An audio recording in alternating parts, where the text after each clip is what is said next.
everyone, welcome back to my channel. Today we're going to some more of the Groom of Gallagher Mansion.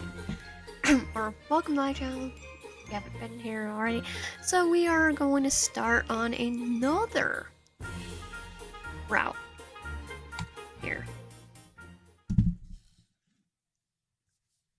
The stories have been the stories I heard about the old Gallagher Mansion. The tales of whispers and rumors. How decadence and luxury in the days of yore, now abandoned out of fear and left to rot. The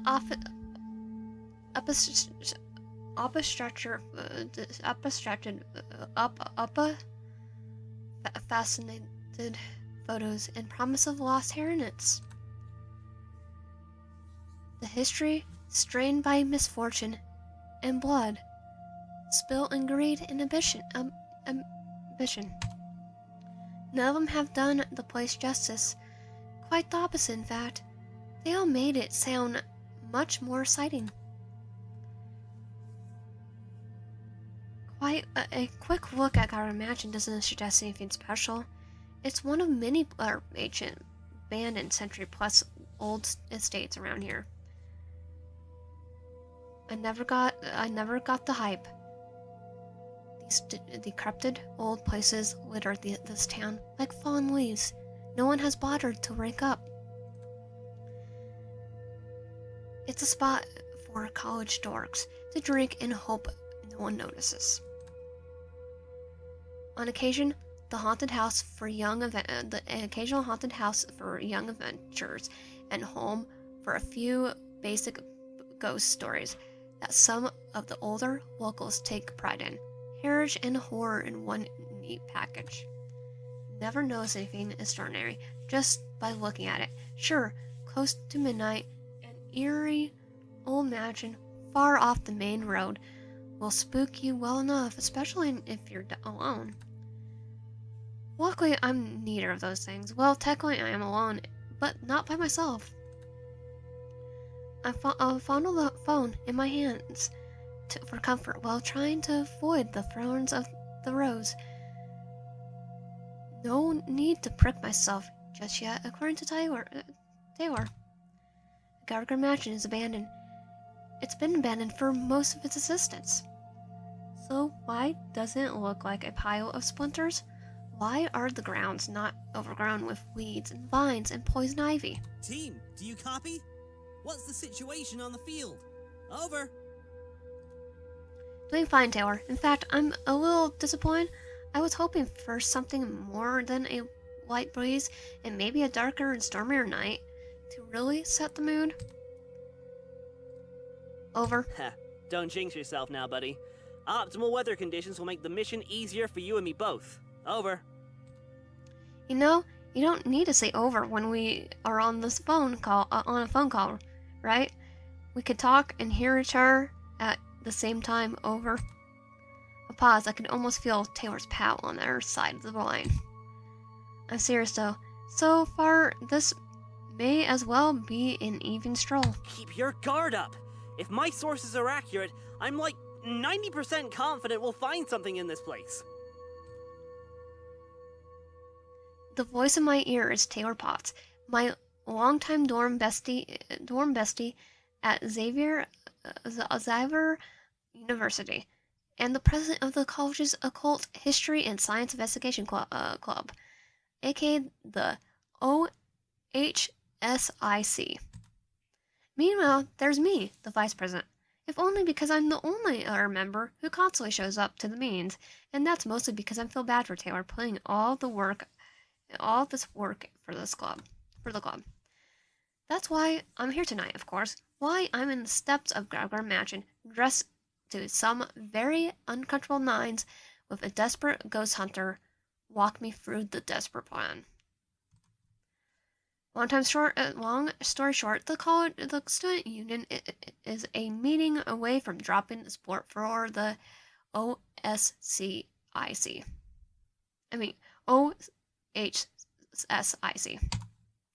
We had trouble retaining membership for a while now, and the factory we use for our meetings is utterly wasted on the two of us. Their wars, not mine. What do you mean you're done funding the club? The OHSIC is an incredibly important resource for students to explore their spirituality, their heritage, their culture! What kind of culture is it? I mean, Listen, Mr. Potts. I've pulled enough strings letting you have the club for so long in the first place, but I can't defend you when we're not seeing results. You still have a freaking anime club! All they do is watch movies and spend money on imported snacks! That's gotta be violating some kind of rule about appropriating funds or something! First of all, it's the Japanese Culture and Heritage Club. Secondly, they actually retain regular members, as do many other clubs. that's because it's the anime club. What to say it? If it were just a Japanese culture club, people would still go. Just saying. It's Japanese. If you can't engage with the students of this university, you're not really providing anything of value. Space is a premium too. You know that everyone on campus is going gaga for that newly proposed juggling club, and they'd appreciate a room that's barely being used as it is. The juggling club? The juggling club! You can't do that to us! I think it's the juggling part that got him the most. There's logic. Clowns juggle things. Clowns are scary and evil. Therefore, the juggling club by default is scary and evil. There's gotta be another way! Please! What do you need us to do to save the club? All you need is a few more members. Doesn't matter how you do it, as long as you can show us that the OSICO is still relevant to the student body. OHSIC. Yes, that. That's how it went down yesterday morning, according to Taylor. Later that afternoon, before I could start going through the motions for our meeting agenda. Okay, here's the plan. You know that old house way out there on the corner of town? That old Gallagher place where all those deaths and murders happened ages ago? We've never checked it out! We thought it was too boring, too vanilla. But no! Maybe we made a mistake trying to find new things when we've left the biggest stone in town unturned. Okay, but has anything changed about the place since the last time we looked at it? Tomorrow, we're gonna investigate the old dump. I just know there's something we can find in there. It's our last hope. Vice Prez, tonight we're hitting the books. Research like your life depends on it. Like, I'm Sam and Dean, or Sam and Dean, and by investigating, Taylor meant that I go there in person by myself. Well, he provides intel Violet your pace back at HQ. HQ is Taylor's car, of course. Maybe we should paint it like Ecto 1 and get a few members that way. Status? You've been a little quiet. Over. Is it hers? Is it hers? Back to the over thing, huh? Well, I'm doing okay, just thinking. Don't get cold feet now, buddy. We need you now more than ever. You've dealt with the paranormal before, and you've rocked their world. Are you worried about your lines? No, I got the script down alright, though.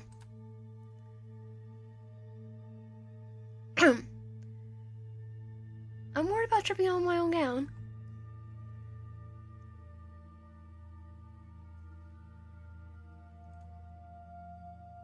Well, I'm worried about tripping on my own gown. Can I at least take off my heels off, or roll the skirt up a few inches, and I'm still have to do the veil thing. Yeah, I want to take the heels off. Over. Sorry, no can do. You've got to look the part for when you fall into the cold, dead arms of Elias Gallagher. Over. Understood. I'll look as classically ravishing as possible. Over.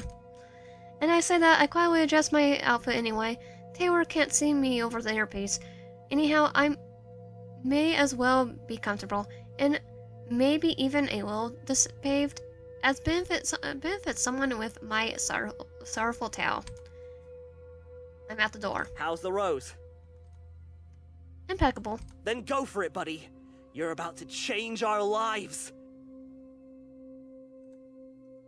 I mean, it's not even that Then word. go. In Mac-rated. Okay. Then go for it, buddy. You're about to change our lives. Can I ask you one question before I enter the mansion? Shoot. Did court entertainers or whatever exist in Victorian times? I don't really know if they did. Or why you're asking me that? I'm just saying, what if Elias Gallagher isn't the only ghost left in the mansion? What if I run to his personal clown? Ghost clown? No! Why would you even suggest such a thing? I don't want to think about it. Because the Sunny J Jack. Something's wrong with Sunny J Jack. But I could be in danger, unless maybe it's a nice clown who could cook. Quit stalling and start the mission already. There goes Taylor hammering in the no fun around sign. Oh well. I turn my attention back to the facade of the mansion. It really does look too well maintained for an abandoned building. The cold brass handle turns and the door glides open. The first thing I notice is how stale the air tastes inside the manor.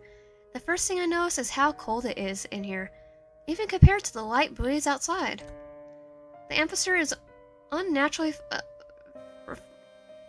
frigid, though not enough to make me bail out to grab a jacket. As long as I'm quick. The place has certainly seen better days. Hacker voice, I'm in. How's it looking in there, bud? A lot more promising now that I'm inside. Perfectly wiped for a haunting, complete with a creepy portrait upstairs. And in fact, you probably have an asthma attack. You probably have an asthma attack with all the dust. I definitely would, too, because I'm asthmatic. Is your sixth sense tingling? I don't know why, but it's super cold in here. As long as I'm in and out of here fast, I don't think I need to worry about it too much. That's reasonable. I think it's time to summon a ghost then. Roger that. About time I put the single year of high school failure to good use. Well, here we go. Prick my finger on top of the thorns, scatter a few of the rose petals around, then cue the monologue. I want to say it like I was singing. I stuck in the breath as the thorn picks my index, channeling the pain to sophistically hammy performance. Alas, my poor arching heart. I clutched my chest with one hand and laid back the other against my forehead, crying out into the empty halls before collapsing into a heap. The noise reverberates against the walls in a canopy of echoes. Woe's me, I've been abandoned so coldly at the altar. Why did the love of my life forsake me so? Today was set to be the most joyous day of my mortal existence, and yet all I feel is the pull of despair into my darkest days thus. Oh, woe upon such an unfortunate soul as mine. I hear something slowly clapping, and a stifled garf fall from their place. All I wanted in life was to know the warmth of the lover's touch. Would anyone take pity on me? I let loose another pathetic sound of anguish while plucking off the petals and closed my eyes. This is my cue to throw tomatoes at the stage, right? Tomatoes mean the performance sucks. I'm doing great, dummy. Alright. Keep up the good work then, buddy old pal. I glance around my surroundings and almost feel the painting on the second forest judging me silently, but it must be my imagination. Why should I continue to live a life unfilled? I must think it's better to sleep in eternity, dreaming forevermore, rather than suffer this cruelty. I pick up the last of the rose petals and cast away the stem. The deep crimson freckles of my blood, glimmering starkly in the light of the moon, now dripping through the cobweb cornered windows. Perhaps I should die as I lived, alone, with naught but my own sorrow. If God or some kind and gentle soul has lent their ears to my pleas, then take me now. I lower my head and let a few more tears flow down my cheeks. The ritual is now complete. Truly a riveting performance. 10 out of 10, Oscar worthy, or whatever. Whatever, Taylor. Hey, don't kill the amphisphere. The temperature suddenly drops to the point where it feels my blood is freezing in my veins. Something inside my brain screams at my legs to run, but I can't move. I raise my head just in time to see the rose petals scatter across the floor, sweeping up in the air, horizonting back into the stem I threw to the floor of the steps. Alack, what blood is this, which stains the stony entrance of this sepulchre? Wait, who was that? What's happening over there? My jaw drops and that vague shape of a man materializes from the top of the staircase. My mouth is suddenly too dry to form a coherent response. Elias Gallagher, in all his undead and infernal glory, is gliding down the steps towards me. Holy cow! Holy flying saucer, Batman! Fresh blood in my esteemed estate, stained on a red rose no less. A tragic sight indeed. But not quite so tragic as the one who stands before me. Pray tell, who are you, and what is your purpose here? Bud? Hey, Bud. What's going on over there? Elias Gallagher, Lord of the Manor. My name is...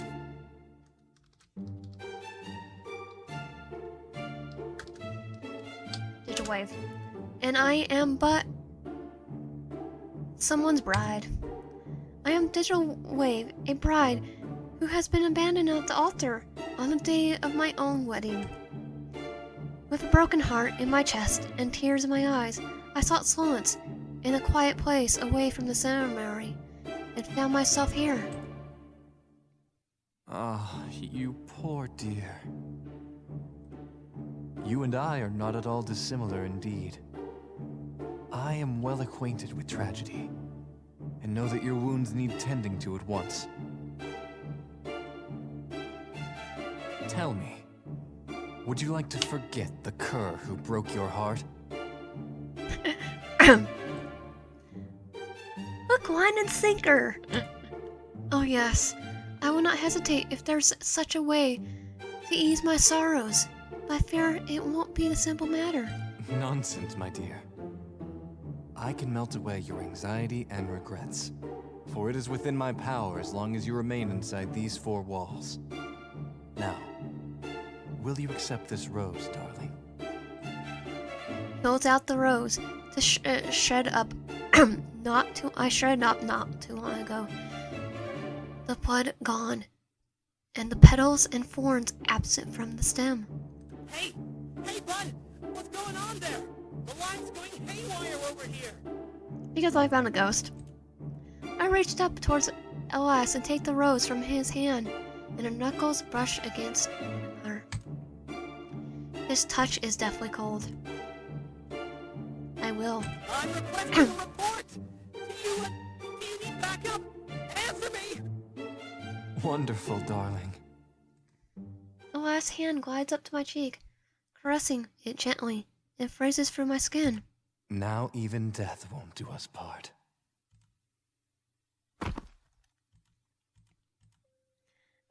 The distant cry of a carnival mystery. A long wail and pain moan, weeping through the walls and dancing on the flowers. The pale shake stems up,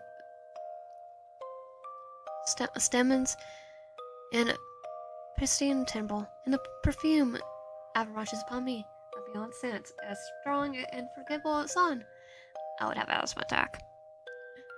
In fact, today, as we're recording it, my dad decides he's gonna go and get like a nurse to come to the house.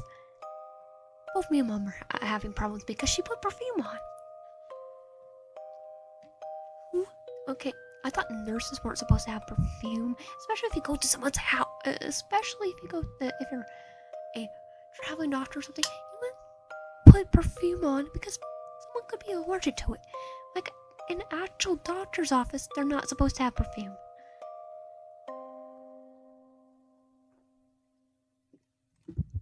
Strong enough to stream my eyes. I rub my eyes and open them to a blue ceiling. Where am I?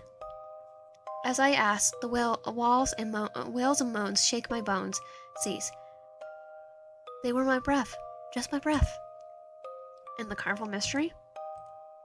The phone's still ringing, but it's not in any of my pockets. The wedding garb was a huge mistake. My hands scramble around the sheets to the bed, searching for my phone, trying to answer Hold on, bed. My eyes my eyes remember to look at more than the ceiling, and along with the rest of my senses, wake up and process information. Sure enough, I found myself in some ancient bedroom. I catch a flickering of light amongst the dispaved sheets and snatch it to me. My screen glows with a comforting little lantern. I accept Taylor's call and... Oh, God! I've tried you like 50 times already since the call dropped. What the hell happened? I don't know. I really don't know. Where am I? Are you still in the mansion? I guess so. Somehow, I've forgotten where I was. What had happened? My cheek tingles with the memory of the chill, eternal touch. Elias, that touch from Elias. A ghost touched me. Right? That actually did happen, and it wasn't just some sleep-deprived cushion I had from all of Taylor's ramblings, right? Hey, bud, don't climb up now. Oh, I guess I'm, not outside at least? Describe your location. Everything around me is still dimly lit in a in a morsel shade of blue, and that's a good sign. Well, good might not be the right word. And the decor certainly looks wait, hang on. This is still inside the mansion, right? Lights and decor are one thing, but this room sure doesn't look like it's moments from falling apart. The sheets I want laying upon are coarse, but it's a perfect condition, as fresh as the day they were woven from some state-of-the-art pedal room. The mattress holds my weight with a sense of duty, and the pillows couldn't be fluffier. The paint on the walls, which are peeling away, and the floor hold particularly tight here, with not a chip in sight, no cobwebs or holes, or even a speck of dust falling upon the air. The portraits and paintings all hang straight and untorn, with guided golden frames and pots and vases, without any cracks in their porcelain. Even the air is a far cry from the moss. Wait. Even the air is a far cry from moss and the bird's nest if you ignore the stale taste. And now that I'm calmer, I also notice I'm wearing a pair of soft silken gloves. I don't recall bringing with me when I came in. Were they a gift from Elias? Hang on. Look at this bedroom. I took a good... I took a set of photos and uploaded them to Taylor. Wait! A bedroom? I guess it's a lot nicer than the floor. Something falling apart and nothing strained. It looks like a part of the same house, though. Same general decor. Huh. Maybe the door was locked and nobody got in? This place is a known party hub, after all. Maybe the co-eds and whoever else wrecked everything they could reach, but they just couldn't get into here. That seems unlikely. a century of no one visiting would still be do damage to a locked room. It's not like it's sealed away from the rest of the world. Unless...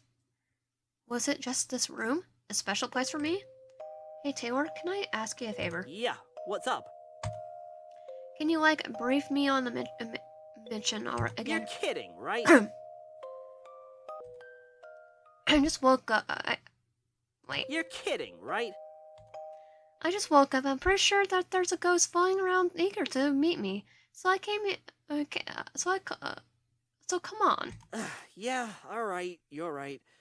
Let's play 20 questions to catch you up to speed here. I think I'm all caught up. Okay, I just have to listen to them anyway. So where am I? You're really asking me? Sorry. Taylor inhales deeply before continuing. You're on a field mission to investigate Gallagher Mansion, so we can find evidence that ghosts exist, therefore proving that the OHSIC still has value to Zephyr University Student Union. Besides finding a ghost, we're also looking to see if we can figure out where that old Gallagher fortune might be. Treasure hunting isn't our primary goal, but it's worth keeping an eye out for. The newspaper clippings we found always said how huge the inheritance was, but some assets were never accounted for in the banks. Rumor has it that the Gallaghers kept part of the fortune somewhere in the estate. That sounds about right. Thanks for the recap. Who are the Gallaghers?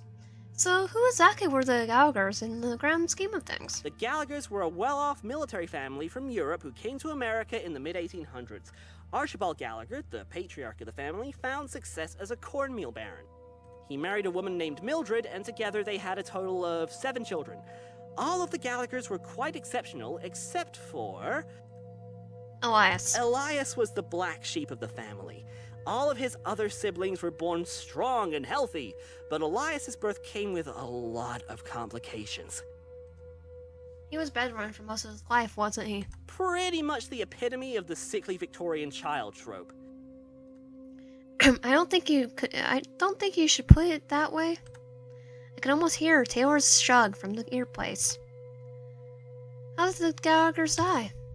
How'd the Gallaghers die? A lot of rumors say it was some kind of curse, but no one can agree on why they were cursed to begin with. The eldest child died first in a horse accident or something. After that, it was a chain of freak accidents in short succession, completely unrelated to the previous deaths. But without fail, it would always kill the next eldest child like a line of dominoes, hitting the rest of them in some pretty gruesome ways. Yikes. I think Archibald and Mildred Gallagher weren't too happy about having to write Elias down as their sole heir once the others were gone, but somehow he'd managed to dodge the curse. Then, not long after amending the will, the parents drowned in a bridge collapse on what was supposed to be a leisurely carriage ride. Same energy as scented candles setting fire to your apartment. Talk about depressing. There was, still is, plenty of speculation about Elias spinning elaborate murder schemes to take down his family. But the thing is, Elias had few people to write letters to, and even fewer people who'd write back. Elias became a permanent shut-in after becoming the head of the Gallagher estate. I'd probably do that too if it happened to me. Jeez, no kidding. Who killed Elias Gallagher? Elias himself was murdered long after the Gallagher curse had axed off the rest of the family. So who killed him? That would be Violet and Gerard Dupont. Gerard was the Gallagher groundskeeper, and after the rest of the family died, he decided to get a little ambitious. Don't think that guy was gay, though. Otherwise, I imagine he would have gone after Elias himself. So he introduced his sister Violet to Elias as a fellow heiress without a partner. You can guess what happened next, right? Oh, courtship dance, a romantic proposal, and a wedding to write home about. Everything but the wedding, yes. According to the newspapers we dug up, Elias died the night before his wedding ceremony while the DuPonts were caught red-handed tearing the place apart, looking for the Gallagher fortune. And then the rest is history. This feels different compared to the last time. You know, Mansion feels different compared to the last time I had to encounter with the paranormal. Taylor. That's because the last mission I sent you on wasn't a real thing. That was a fake paranormal incident. Hey, after we posted your reactions on the internet, we did get some new members. For a little bit, and then they left, and it was just you and me again. Taylor let out a deep sigh on the other end, and that's the end of that. I think I'm all caught up. Thanks for the catching up, Taylor. Of course, bud. I glance around the surroundings again. The door leading out to the door leading out of this room, out to somewhere only the last could know, beckoned me forward. I had to know what lay beyond. I think I'm going to explore more. Whoa, whoa, whoa! Hold your horses! Aren't you feeling lightheaded or dizzy or anything? Just a little groggy, why? You know, I've been trying to reach you for 2 hours! Were you even aware you've been gone that long? Maybe you had, like, a concussion or something. I was kind of asleep, that's why. I have no idea what... I have no idea, but I don't think I have a concussion. That touch, that really did knock me out, huh? I can barely remember. Elias did seem to think it was Elias didn't think it was a frightening act. But he did want to put... Did he want to put me asleep, or does he not know his own strength? When I clapped, what did you hear? I kept hearing that guy's voice, and a rush of air. So, was it really Elias? Is it another one of your fake incidents, is it? I know I shouldn't have asked, but Taylor, but wouldn't pull that on me twice. But after everything I've been through tonight, it jumped off my tongue in desperate skepticism. No, of course not. So you really did see the Elias Gallagher? I think he touched me too. Okay, I'm coming in. We have to get you out of there. Wait, hang on. Why is it what? Wait, hang on. Why? This is what we came for, though, and we don't know what's going on. Going on now that Elias is active. Listen, Taylor. You're the one who's actual ghost fanatic. I hang out with you at the OSHA because... OHSIC! Oh, whatever. Look, you finally have your proof that ghosts really do exist, and now you're calling it a retreat? It's a tactical retreat! I was kinda prepared to find a ghost, but not for you to go MIA for 2 whole hours! Okay, he's got a fair point here. I almost feel a little guilty at how hard he's hypermoving.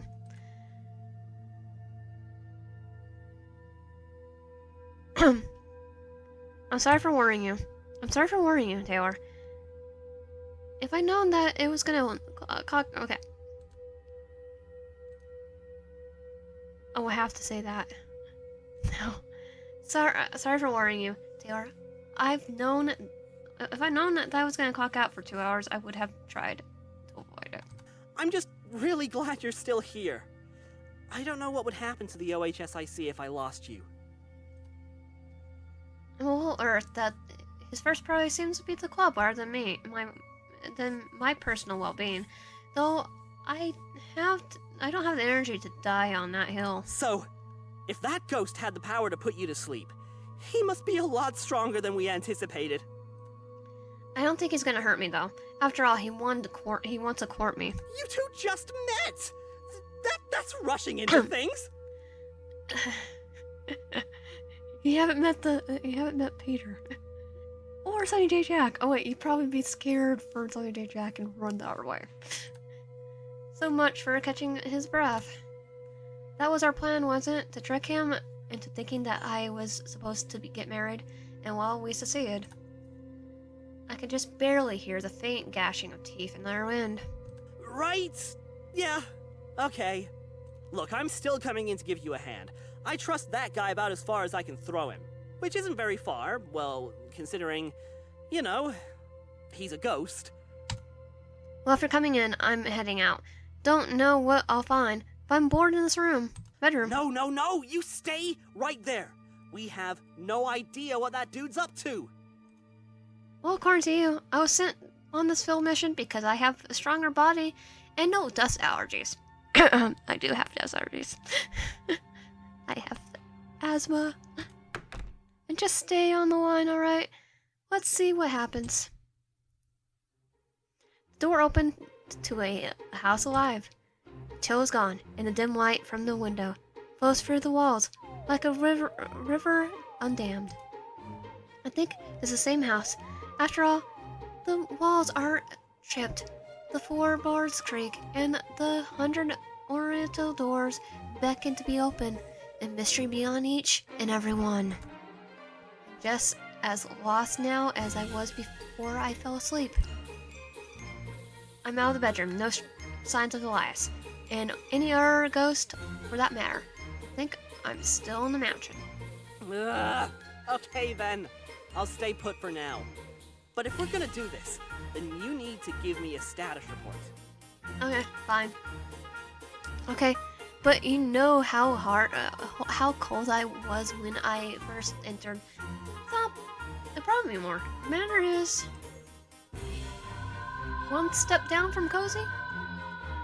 No response except for what might be Taylor's biting his lip. As he contemplates the situation, I hear another voice. It sounds happy. It's humming a melody from more to me, all at once wistful and joyous and despondent. The harmony of dissonance fills the house, even though they barely outdo in whisper. Despite the echoes crawling like slugs upon the walls, I know exactly where the sound originates. I think I know where Elias is. I'm going to try to find my way back to him. If the house really has returned to its full glory, is it because of Elias? If it's not freezing in there anymore, that has to mean something. I think you've really awakened him. Care to elaborate? Your presence has given him something he hasn't had in forever. I think this house conforms to his spectral energy. You've made him happy. You've satisfied part of his wish for romance, but I want you to be very careful about how that wish gets entirely fulfilled, okay? Yeah, I have 3. I already did one where one route where we died. Now we're going for this, and hopefully we're gonna go for the truth. And then your side and his side, which I know will probably be the ones I have to edit. Okay. Because they'll be the ones with the more editing. I haven't been paying much attention to where I'm going, but I feel my feet have walked without a second thought. The twisting halls to another dimly lit room, and to Elias Gallagher. I peek into the study, as quiet as I can, sans the creaky door hinges, and not to disturb Elias. I spy him holding a few volumes of some old book, collecting his arms as he pursues a crowded shelf. I can't help but notice the content smile resting on his lips. Once satisfied with his haul, Elias floats over to an armchair and sets the books on a nearby accent table, making sure they're in his preferred order. A pot of tea and some snacks waiting for him to sit down. Wait, can a ghost even eat or drink? Happily the question, I leaned forward to get a better look. The door crickling as it's unintentionally pushed for open. Oops, I ruined its rain time. He spawned me. Oh, my dearest. Wait there.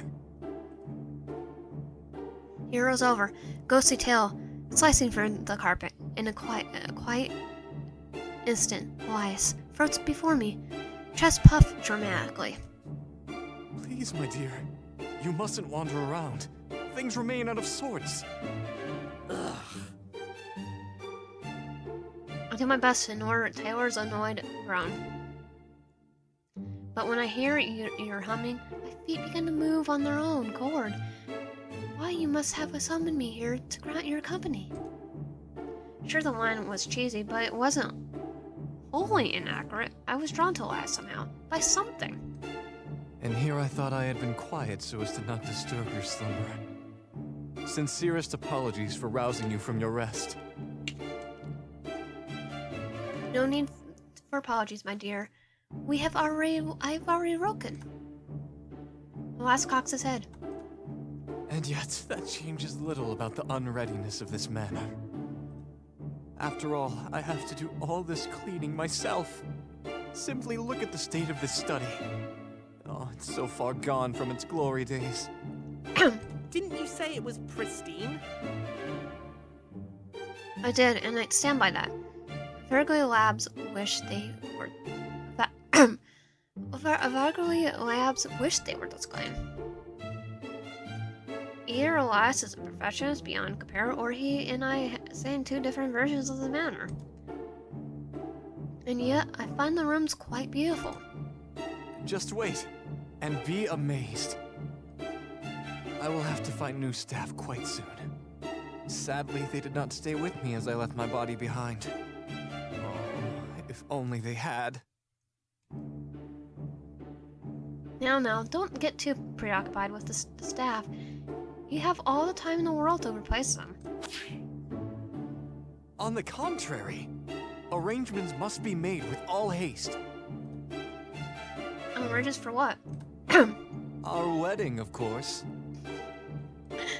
Taylor croaks on a spit for the earpiece while I stand there and replay the last sentence in my head. I can't blame Elias for wanting to rush after decades of waiting, but Taylor muttered something indescribable under his breath. I feel the same though. Might be more trouble than I expected. Yeah, the heart's already. But I only just been left in the altar, my dear. A long time for you has only been a sunset for me. I ask you graciously to let me seek a compromise. Elias tilted his head once more, eyes locked with mine. But your heart... I can hear its soft, gentle tears fall upon your soul. I promise you, my dearest, that a heart does not heal easily. No matter how many tales of tragedy and hardship one may read, reality is much more painful. Why, my own heart has been broken more than a dozen times over the course of my life. And alas, it has never once healed, only turned to an aching scar. And I have tried my damnedest to ignore these wounds, to let them bleed out and coagulate into some semblance of strength. But it left me sickly instead. If a heart is to be mended, surgery must be immediate. I hear surgery. Like I said in the last one, I hear surgery and a ghost saying it. I literally gonna get out dodge because Yokai Watch taught me that. Elias takes my hand into his cold, eternal grasp. If for last. And here before you is someone who can mend your broken heart. Someone who can cherish you, stay with you, create happiness for you.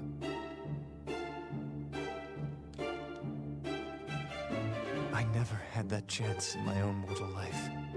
And after so long, my dearest, I want you to choose happiness, not sorrow.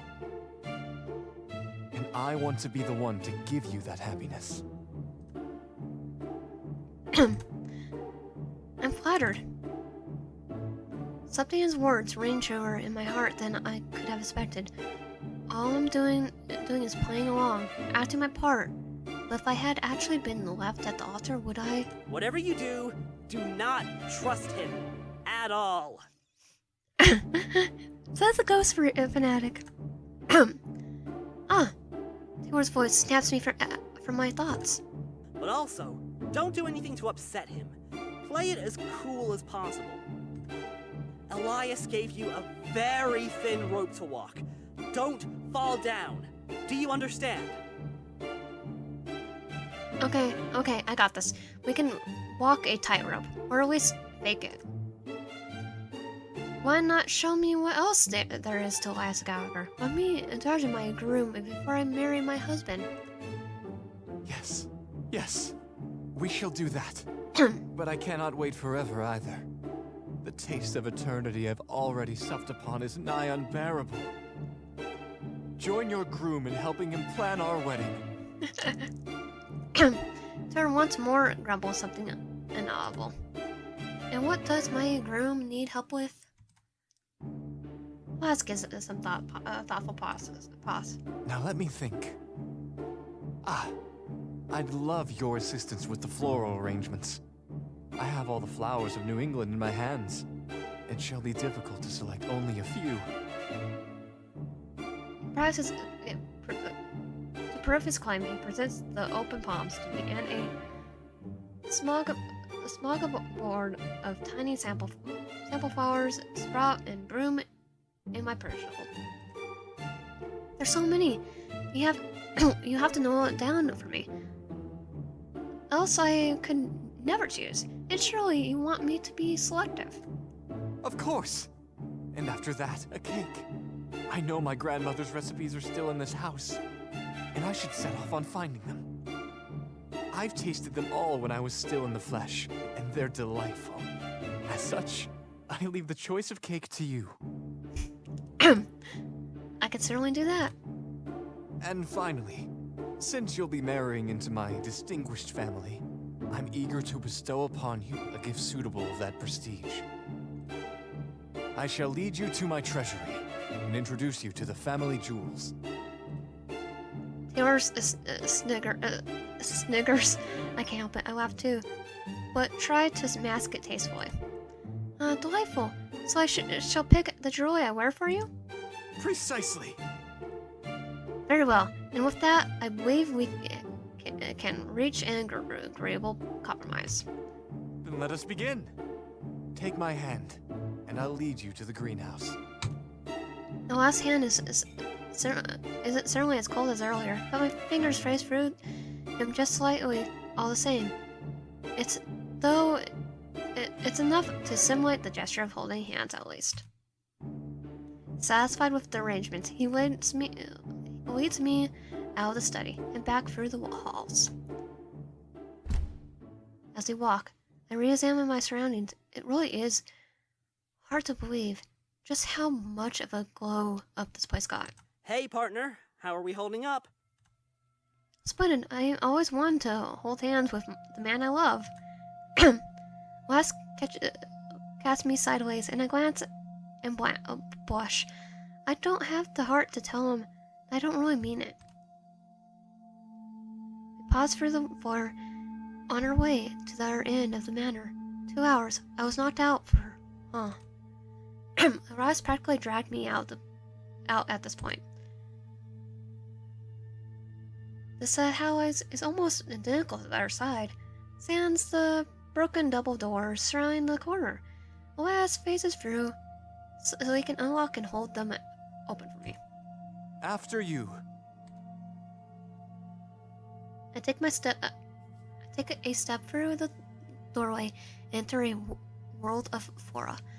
Seems the greenhouse still works as intended. You shuddered a little. Is there a chill, my dear? Not quite the opposite. Why, I'm surprised at how lovely the greenhouse looks already. Perhaps I'm exaggerating a bit. I can't even tell what plants used to grow in these planters. My bouquet would be here, Elias could likely turn this into a despairing to delightful before I could even blink. But do you need help storing the greenhouse to its former glory? I did, but no longer. Behold! Watch Elias' eager hands dance upon the trays, without any more than a simple force. Frozen flowers, this time a full-size bloom, await my pursuit. Voila! My dear, your flowers. My eyes and my nose are drawn to the 3 flowers in particular, none of which should be growing on the tress. An act of defiance, paranormal willpower, or simply Elias forgetting his bounty. The classic red rose. It seems to be different and variant than the one I brought with me inside the manor, though not a climbing rose. A dozen orange Zilla, the color reminds me of the soda I bring to the club room, though that probably is the least correct thing to think of right now. And finally, a bunch of live flowers, vibrant and pink amongst the other blooms. I always enjoyed these cheerful presents whenever I pass them by. And there's more. Much more if these don't delight you. No, I think one of these shall delight us both. And which will that be, my dear? Okay, so it has to be this time, because we're trying to go for the true route. The live flowers.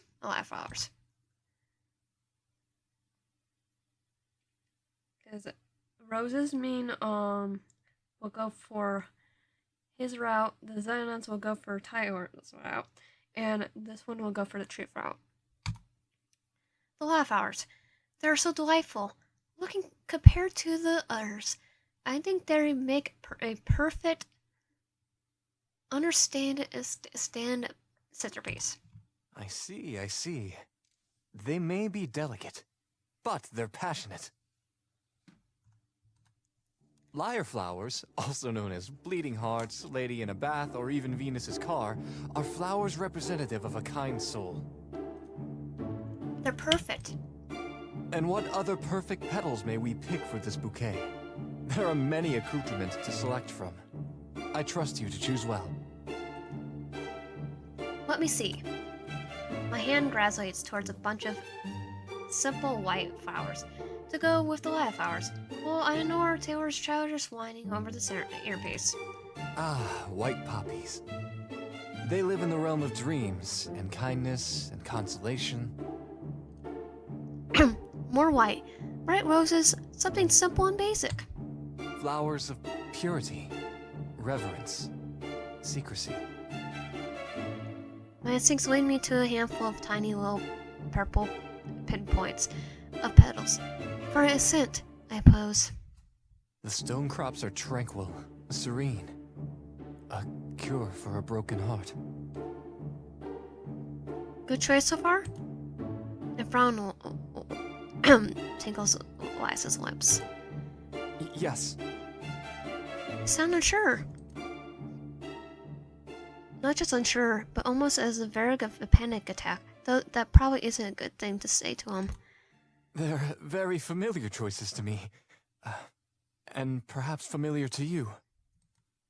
What bouquet did you carry to the altar before? He looks at me sternly. Brows frown in concern. Crap! Didn't think he'd actually ask that. Make something up! Truthfully, I can barely recall. They weren't picked by me. I can only remember a haze of blues and pinks for the tears. I'm so sorry. Perhaps that was too much for you at this moment. But I do think you are being hasty. The flowers are lovely together, but the lyre flowers are so dominant. A little too passionate. Let me choose one more. A proper compliment. Please do, and take your time. Nothing will hurt you here. I will make sure of that. Uh-huh, sure you will. I look over the flowers as slowly as I can, hoping that I could find one that Elias won't freak out over. God, who thought picking flowers would be stressful? I'm honestly just choosing what looks aesthetically pleasing. Perhaps something with a heavy contrast? Here's something deep, blue, and sharp. I think, well, this will have to do. This far, if you don't mind? Hey, what's going on? No, he's freaking out.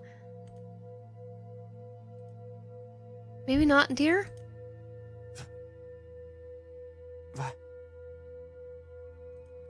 I'm getting static again. The hell? I'm getting closer to find the truth of what happened.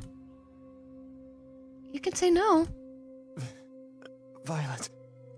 Hey, status report. You're cutting out again. Something crashes on the ground and shatters like a mirror, striking the mansion, and a spotlight shines from on my grateful face. Is the sun out? The sharp blaze of the light beam through the greenhouse light, and I recall seeing his haze. Something's very wrong. Movement, shadows outside the window. Dare I look? I have to look. An archway. A gazebo. Baking in the blazing sun. A harsh garden. With a promise of life, sickly sweet. Accents hang in the air. Sickly sweet scents hang in the air. She brushes past me, like I'm not there. Who is she? Who is she? Elias knows. Elias must know. Violet? She's walking between the shadows, cast by the trees, through the arch, under the gazebo. And still, she's here beside me, knowing, even so far, she's still here. Rain catches her sun hat, while the sun hits a single point in her bosom, reflecting right into my eyes. Violet's gown, Violet's trail. They stretch into the past that refused to be forgotten. I look for Elias, wondering why I can't see him, and call his name in a sea of green shrubbery. The garden cannot be asked to care. Violet turns her head towards the interrupter. I see.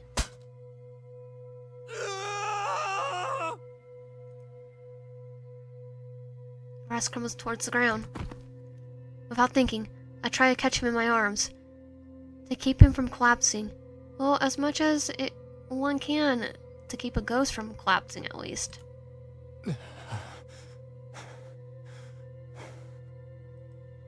I didn't know I could catch you like that. Nothing remains besides myself, Elias, and the greenhouse. The day is gone, the garden outside is gone, and Violet is gone. Hey, are you there? Taylor's wired voice buzzes in my ear. Everything went static for a minute. Elias, I didn't mean to do anything that would hurt you. No, you didn't. I left the flowers there after all. You chose fairly, and you made a beautiful bouquet. I apologize for worrying you. It's the same bouquet she did, huh? Elias, go lay down, please. I'll read you the bouquet. I assure you that won't be necessary, but thank you. I should clean this up. We'll clean up together. We work in a tense silence and tidy up the greenhouse. I'm worried about Elias, though I wonder what sort of exhaustion ghosts can feel.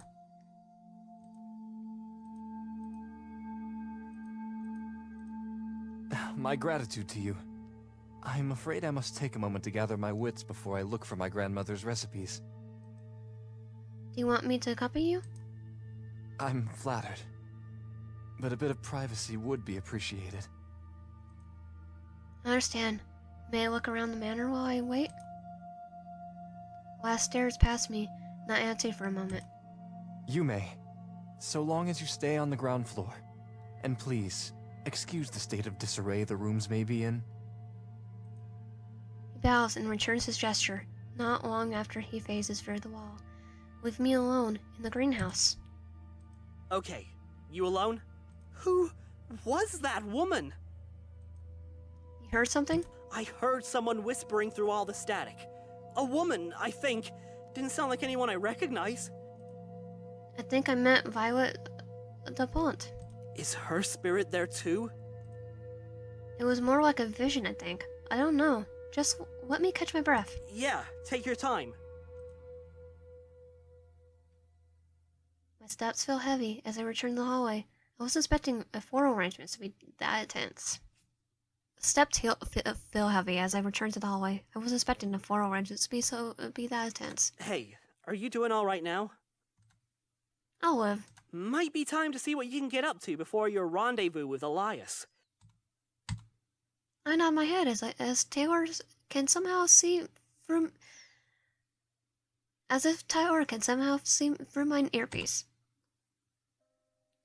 Back to where it all began. The dust isn't as thick now, and well, it doesn't look like all too fabulous compared to the rest of the place. It looks a little less inviting. Hey, you remember that painting I mentioned before in the floor? On the second floor. Yep. What about it? I think I can make out a few details better now. Maybe even a bit of a pic of it? I test my foot on this first step and angle my camera to snap a photo in the frame. When the deed is done, I text it to Taylor. Here you go. If I had to hazard a guess, the style painting would be imperialism. It was all the rage in the 19th century, so it fit the timeline. Know anything about the subject? It's probably a portrait of one of the Gallagher ladies. What better way to flaunt wealth and status than by paying someone to preserve your likeness with expensive materials? I zoom on the photo and look and study the details. I assume Taylor's doing the same. Those earrings and necklace, the size of the ring too. Damn, they're too rich for my blood. Probably the precious family jewels Elias was telling you about. Taylor snickers. I roll my eyes with a groan. Anyways, I'll look into this and see if I can get an exact match for who it might be. Keep hunting around? Roger that. I pick out one of the many doors in the floor and swing it open, wanting a little as how badly it needed to be oiled. But Elias wasn't kidding when he said that some of the rooms would be in disarray. It definitely doesn't look as nice as the study. I think this is the living room. Or lounge. There's couches at least. The patterns have been worn off. The patterns have worn off them, and the materials is torn open in a few places. I run my hand over the back of the love seat. Anything interesting there? Aside from the couches, there's a rocking chair, a mounted deer head, a painting of an old building, a grandfather clock, and a bookshelf.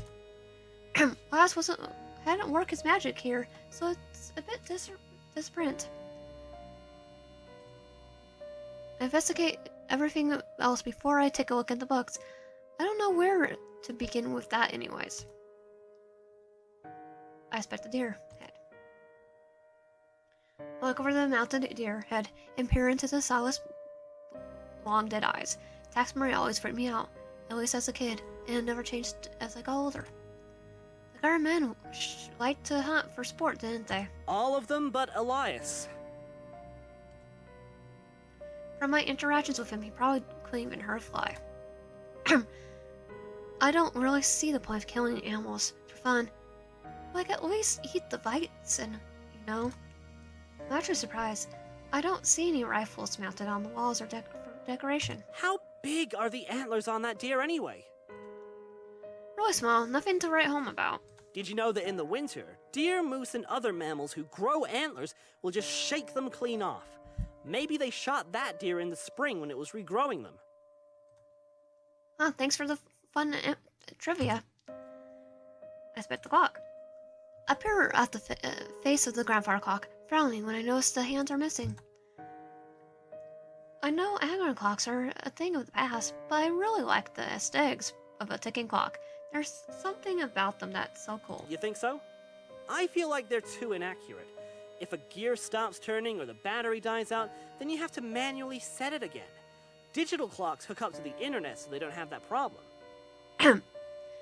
Yeah, but if the internet goes out, you're kind of screwed. Taylor, you're missing the point. It's about aesthetics. Taylor lets out grumble instead of bothering to argue with me. It's about debating. Their appear as paying. It's the time of the building's vacate. It doesn't even seem to be the matter though. I wonder what the paying, if the paying has any significance. Do you know if there's any secret passage in the mansion? I wouldn't doubt it since the Gallaghers had this place built just for them, but I wouldn't know where they are. They're secret for a reason. Gee, thanks. I try to lift up the paying, but enough to see if there's anything behind it. There isn't. Finish looking.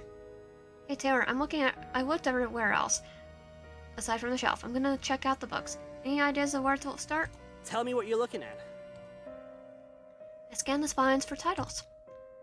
There's a encyclopedia series, a dictionary, a thesaurus, a Bible hymns, a section of Shakespeare plays, an old tome of Romeo and Juliet, and put for the yellow pages, or always try to, the corners of the pages disintegrate at my fingertips. Ha ha! Bingo!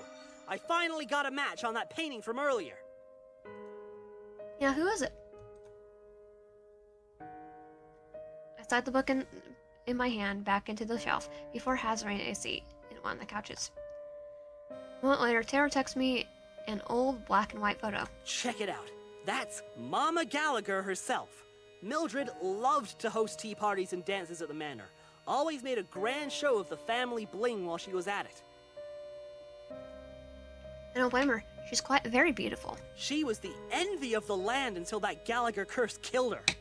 Anyways, that's one mystery solved. Think there's anything else in here? I stand up and check the shelf again. There's a children's picture book about clowns. Don't open that! Okay, nerd. Well, nothing else really calls out to me. I'm gonna go to the next room over. I pause momentarily. I'm over. Roger that. I slip out into the floor and stare down at the other doors. A map of this place would really help right now. Yeah, sure. Well, here we go. I pass another door at random and peek inside, my head inside before walking in. It's a mostly-sized room with a rectangular wooden table surrounded by chairs along with a small chandelier on the ceiling. I think this is a dining room. Seems suitable for eating meals here with a large family or guest, or at least it's much better condition than in the living room. What else is in there? Fireplace, table, chairs, lamps, and fancy-looking cabinets. More books in here, it looks like. Take a look around and tell me if there's anything interesting before you indulge in literature again. I did that last time, and you're saying it this time? Roger that. I finished looking. I want to just hear him talk anyway. That's gonna make it a lot longer. Nothing to look at at the cabinet, but the cabinet now. Let me know what you find. I kneel down at the floor and inspect the books on the table. They seem to be cookbooks for various European cuisines, Irish, Polish, Dutch, and so forth. No dessert cookbooks here, but maybe there's behind the glass. Right, Elias wanted to bake a cake for you. Would he even be able to eat it? He didn't have tea set on this day, so maybe it's like food offerings for the departed. Can you say that again? I think my line's cutting out again. I said, there's static in the earpiece, and I suddenly, overcome with disease, I groan while trying to get back upright. grabbing the back of the chair for balance. Suddenly, my vision darkens and the room spins. My feet can't touch the ground. I'm falling down into the yawning abyss. My eyes. Behind me, the chandelier starts swaying, and the fireplace roars to life, and yet I'm freezing. Like there's ice slushing through my veins again. It's horrible. I'm scared. There's definitely the same dining room, but everything feels wrong. I grip the chair harder. I lift my head. That was a mistake. Encased in the glass is the cabinet is the figure of a woman. It's far away, but she's coming closer and closer and closer, with a knife in her hand and a Cheshire cat grin painted across her lips. Dripping with blood loss, her needle-like gaze makes a pinboard of me. I can't breathe. I have to get out of here. How can I escape? In act of defiance, I spin to the opposite direction and try to make the break for it, but my feet are cemented in place. Hey, can you hear me? Answer if you can hear me! Get away from me. My knees give out, and I collapse onto the back of the chair. Are you okay? Were you attacked? Not physically. Static took over the line again, and I heard something garbled from your end. Some kind of whispering or chanting? Was that you? Nope. No, that wasn't me. I swallow deep gasp, as trying to regain my breath as Taylor's voice rings into my ear. Hey, what did you see? I think it was Violet again. I'm starting to think there are some other spirits in this mansion besides Elias. Why else would there be interference when he's not even in the room? I like how he says room. Goodness, are you quite all right? I look up at the sound of Elias's voice. Why do you look so pale? Oh, my sweet Elias, I'm going to tell him that I had a vision. Am I going to tell him that I had a vision of someone? Probably the woman that was supposed to marry. Changed at me with a knife? I simply feels as though 1,000 years has have passed since I last saw you, my love, and I begin to feel a bit lonely. Taylor's groan on their side while I fake a pacifying grin. It's been like, what? 20 minutes tops? Forgive me for leaving you to your own devices for so long, dearest. I am here now, so there is no need to linger in the despair of solitude. My gratitude, Elias. Surely my pain is nothing compared to your own. Worry not, my love. For my years in the flesh prepared me for such an existence. I am not forgotten. I could feel the imagination. It could be my imagination, but I see a flicker of pain in his eyes for a moment, as if he was trying to convince himself as the last bit. Why, even before you came to me, there would be the occasional visitor to my manor. None quite so welcome, mind you. Most were in a stupefied, intoxicated state. Good entertainment, but not the company I'd choose to spend the rest of my waking moments with. Unlike you, my love. Aww. Man, this guy is just... ugh. Yeah, I'm definitely gonna choose the romance will eventually form, so... and you, but, this one first, because I'm pretty sure this one does not require a whole bunch of editing. I try my hardest not to roll my eyes at Taylor's unnecessary commentary. Let's not linger on such irrelevant matters then. Shall we resume our preparations for the ceremony? Why, yes, a splendid idea. Elias moves towards the glass cabinet and bounds, and his throat swinging and doors open. He starts humming. Our wedding shall be oh so fine. The layer cake most of all, unforgettable. Nana's baking divine, and when paired with white wine, to not taste it would be quite regrettable. I was being poetic right here. Oh, though I do miss her cream pies as well. Shame those aren't quite appropriate for a wedding. Oh my god! Did he just say cream pie? Taylor, that is food. It's food. Get your head out of the gallery or I'll make you cry. She wrote the recipe in a manner such that you could make it in any sort of flavor, so long as you had the proper ingredients. Say, what flavor shall our cake be, my dear? Oh, there's so many options to choose from, aren't they? I simply can't decide. What do you suggest, my dearest? Elias thrums his spine in the cockpit with a little more focus. I was quite partial to Earl Grey myself, but vanilla is always agreeable no matter the party. Though perhaps a delicate lemon with hints of lavender. He's like, I'm hungry. And I can't probably eat. Is something the matter, Elias? I must have misplaced grandmother's dessert recipes. I can't find them. Elias lowers his hands from the cabinet and sighs crestfallen. Where did I leave them? I know I have seen it within the past decade at least. Hey, here's our chance to look for more clues somewhere else. Tanner makes a good point. Perhaps I should assist you in a search? With 2 sets of eyes, I'm sure we'll find your grandma's recipes in no time. I am loath to ask my betrothed to make up for my mistakes, but yes, I would appreciate your help. Do you have any inkling of the idea where you may have left them? Unfortunately not. I do know that it must be in the manor, however. None of my possessions have left the grounds. I will investigate the common room. Take care where you may search, and be cautious of the 2nd floor. I have done my best to stabilize the structure, but it does take quite some energy. Understood, my love. May we find your grandma's recipes soon. Ras bows before he takes his leave.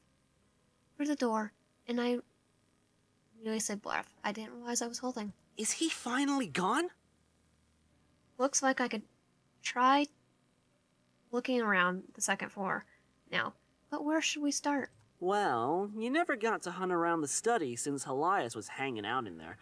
But I wonder if you can find his bedroom.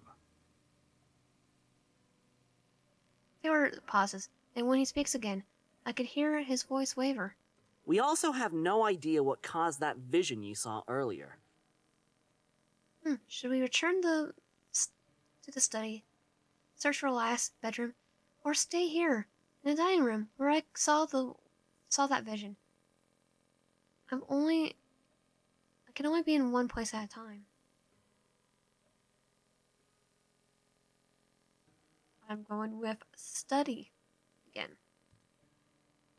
I wait to revisit the study. We might find something out about the Gallagher family business, or the curse that killed them all. Not a bad plan.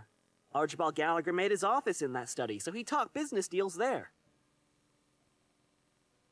I exit the dining room and head towards the study, back to where I first found Elias after waking up. Did you have any theories about the curse, by the way, Tyler? I know about as much as you do. Perhaps one of those shuttered small businesses cast black magic on the family in retaliation for Archibald using them as a stepping stone on his way to the top. Mr. Archibald Gallagher was known to be a rather stern and ruthless businessman. I guess we'll see if we could find any evidence of that in the ledgers. Back in the study, a general whirl of carmine tea permeates the room. Everything looks the same as the first time I was in there. It looks like it's business as usual. What does that mean? The tea set that Elias had out is still here. There's way too many books to look through. Not sure where to start. Unless he took a nap, he'd have to have been doing something. I scanned the room once more and spot a few new books on the desk. Maybe Elias was looking at those? I'll start at the desk. There's some volumes here I didn't catch before. Sounds good. That cuts Taylor off again. Well, Rush of Disney. This knocks me over the chair. Knocks me into the chair. Not again. Hushed, hurried voices emanate in the darkness. Heavy feet stomped onto the plush logs. Tension and anger room in the air. Louder and louder. They're yelling. They're shouting. Which way's up? Which way's down? I don't know if I'm standing or floating or sitting or lying. I can't feel anything. I'm suffocating. My lungs are bursting. I want to cry. A tiny ray of light blinds me, and I rush towards it in hopes of freeing my senses, wrapping my hands around it so it doesn't escape. Inside the light is a low-motion picture. 2 figures in the study, one taller and older in a chair, and they are much more youthful, leaning on a cane, held in his right hand.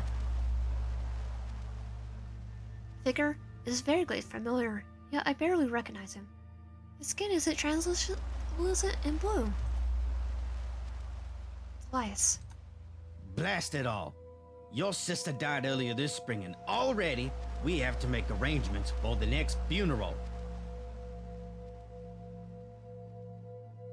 Father, if you would let me speak just once. What is it, Elias? I don't have time for idle chatter from a child like you. Elias taps his cane in the carpet several times in a barely restrained protest, though the man named Archibald Gallagher doesn't notice. I am not a child anymore. I am already of age, and I'd like to make a single request of you. It will not be too much trouble to you, Father. And what would that be? My mirror has been in need of repair for the longest time. If you could have someone restore it. What mirror? Grandmother's mirror. The one that used to be in the attic. It shattered. But I still have all the pieces. Archibald turns towards his son in disgust. You still have that trash in your room, and you dare ask me to repair it after you broke it? Elias' knuckles turn white in his left fist while he's trying to keep as much of his neutral face as he can. It wasn't me, it was... I have no time for your childish sentimentality, Elias. That mirror is worth nothing, and I have much more pressing matters to attend to. Leave now, or I'll have one of the servants remove you! Father, I can walk on my own 2 feet just fine. Archibald heard Elias. He certainly didn't care to react.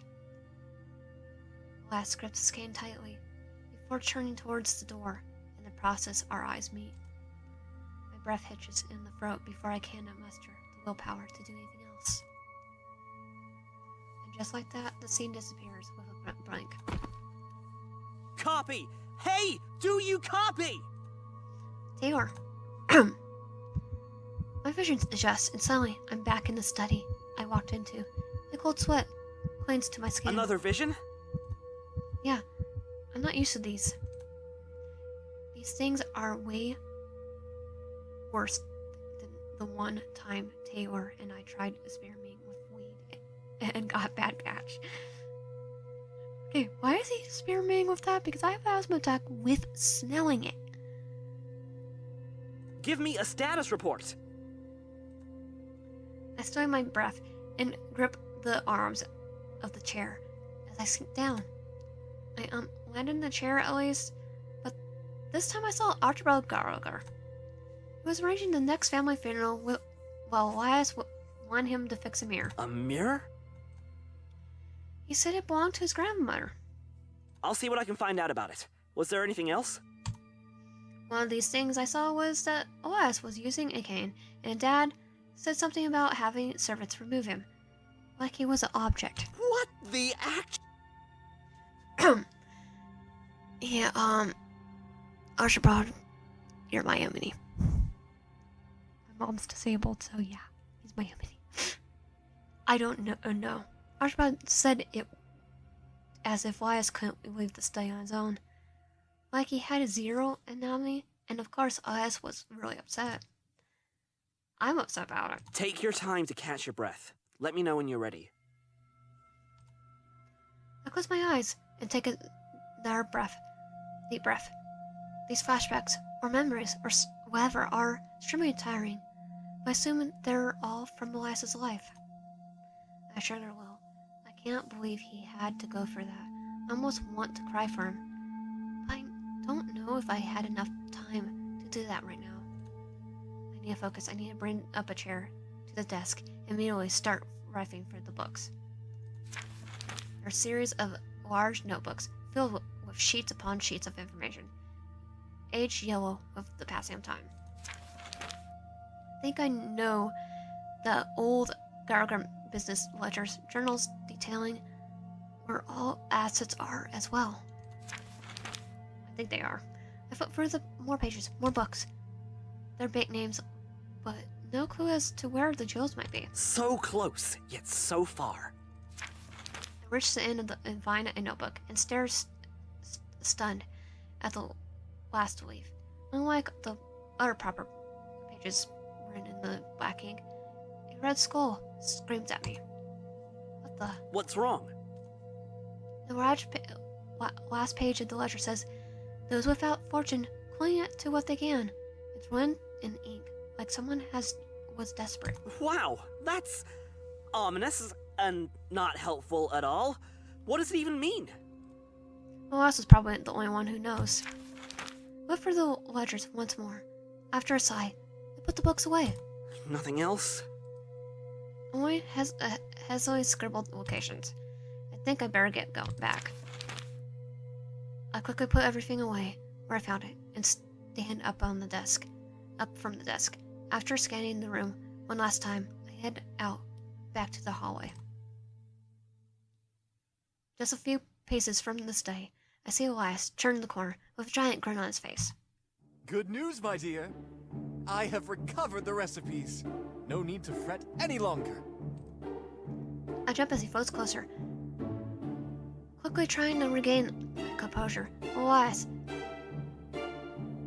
completely oblivious to my panic, continues giving me a reassuring smile. It's all right, my dear. Now then, have you decided on a flavor? Choose funfetti! Choose funfetti! I swear, it still makes me laugh. Taylor. Like I said in the last one, funfetti does not exist in Victorian times. And nor in Taylor, I choose vanilla. An excellent choice. You have the most wonderful taste, my dear. Please, let me handle the remainder. If you wish to rest, please, I encourage you to do so. Thank you, Elias. I shall take you up on that offer. Last bows before I fling off some other part of the manor. Leave me alone again. Okay, he's gone. Hey, Bud, you sound really exhausted. You should find some place to sit down and rest. Yeah, give me a moment, alright? Take a look at the hallway. It really doesn't help that all these doors look the same. Sure, gonna pick a random door and turn the knob, and a surprise, it turns. I guess I'll go in here. Not entirely sure what I expected, but... Is this a bathroom? Is it at least clean? It does say button. Not moldy.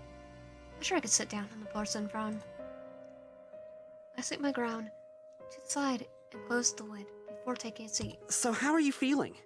You've been through a lot, and that's the understatement of the century. I'm physically okay, but more mentally exhausted, really. We're not much of the evidence of this sort through. Maybe we should go over everything we've learned so far. I don't know how much time I have, but we might as well try. Assume you have a little, so talk as fast as you can. Okay, so these visions, there's some horrifying things. I think they're only scary because I feel what Elias has felt. Otherwise, they seem just kind of spooky. Are you afraid you're digging too deep? But, I mean, I don't think I have a choice. As far as I could tell, it's all about trying not to remind Elias of his past. But we'll never get anything good at if we don't. Okay, maybe take a step back and... Relax, I'm already here. I've seen the face of death in a sundress. And I think I can save our club. You know what You know me forever. Trust me, please. But Violet has to be at the crux of all this, or close to it. If we keep seeing visions of things we can't find on in our research, we should be able to put together the bigger picture. There's so much more to the story than we ever could have thought. definitely. That's what happened just now. The vision I had while looking at Archibald's ledgers was really interesting, though I felt so frustrated and he wasn't even talking to me. I still haven't found anything online about whatever mirror Elias was talking about. Did he mention how big it was? Like, are we talking a hand mirror or a standing mirror? I don't think he brought it up, but he said there was all he said was it belonged to his grandmother. Do you think it's a red herring? Though, breaking a mirror is pretty bad luck. Are you thinking what I'm thinking? Maybe it's the source of the curse. Breaking a mirror only lasts for 7 years. And if Elias still has the pieces of the mirror, we can get the bottom of this whole deal. That would definitely be something we can boast about. Solving a centuries-old curse. I'm just not sure you should tackle that tonight. Honestly, and I mean it this time, I want you to leave this place. There's something very wrong going on. Nothing we read said anything like this would happen. Tara, calm down. I know this isn't what we expected, but what were we expecting exactly? To be honest, did you think this would actually pan out? 3 years of failure, and now we're finally here? We got what we wanted. And we planned so much, fantasized so much about what we can do. We finally met a restless spirit. We try our best to smooth them and help them move on, to bring them happiness they lost, to finish their unfinished business. Now that we have the opportunity, shouldn't we do what we said we would do all along? Maybe we could help him move on. Please, we don't know what kind of tricks he has up his sleeve. I don't want you to fall for anything he might be up to. I won't, I promise. And I'm even sure that Elias is up to anything beyond trying to wed me. We're breaking Elias' heart, and if it really be better than going through all this. Next thing to do is pick out the jewelry, and we'll be ready to go.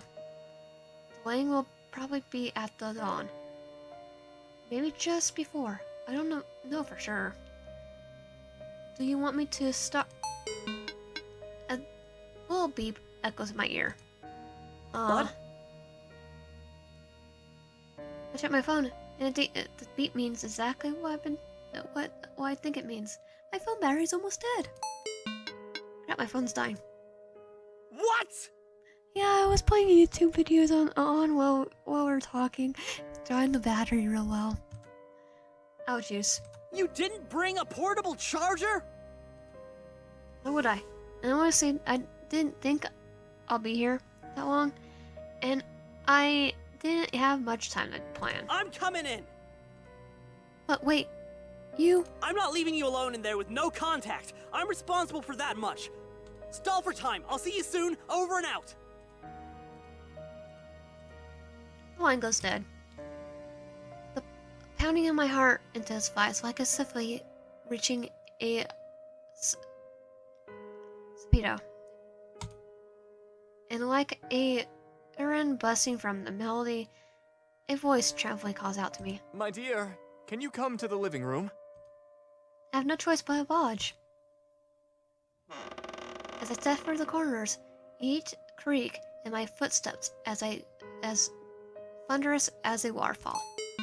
My phone vibrates one last time in a final warning before bracing its inevitable death. Arrive to the door and enter the living room where Elias waits. At this point, there's no hiding my distress. I am not that good of an actor, and Elias should see right for me. Still, I did my best to compose myself, and I step into the living room. Elias is waiting for me, just as he said he would be. Oh, my dear, you look paler than me! Yeah, I probably do. What on earth happened? I lost contact with someone very important just now. Have you ever been contacted by a spirit medium? There's something like that's something like what we've been doing, but the contact has been cut short.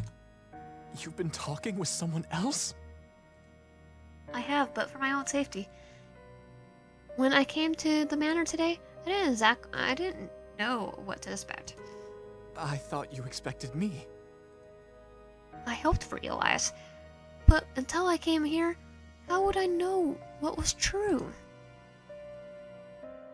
Perhaps I arrived to an empty estate moments from the collapse without anyone to greet me, just another false rumor about abandoned haunted mansion. Or maybe you wouldn't be friendly, a curse as all the whispers applied. Maybe you wouldn't be the one lingering in the mansion at all. Or so many other possibilities. How many ghosts have you met in your lifetime, Elias? A fair question. Well, I have faint memories of catching specters out of the corner of my eye. Unexplained disturbances and whatnot. But I have not conferred with any ghosts like the two of us have chatted. Certainly not in life. Exactly. So do you understand my moral caution? Elias pouts. My friend, my medium, was the one guiding me through the manor safely. And did you just meet this friend today, or...? I known him for a long time. He was the one who told me about the manor in the first place. Listen, lass. I met 0 ghosts until you, but not for lack of trying.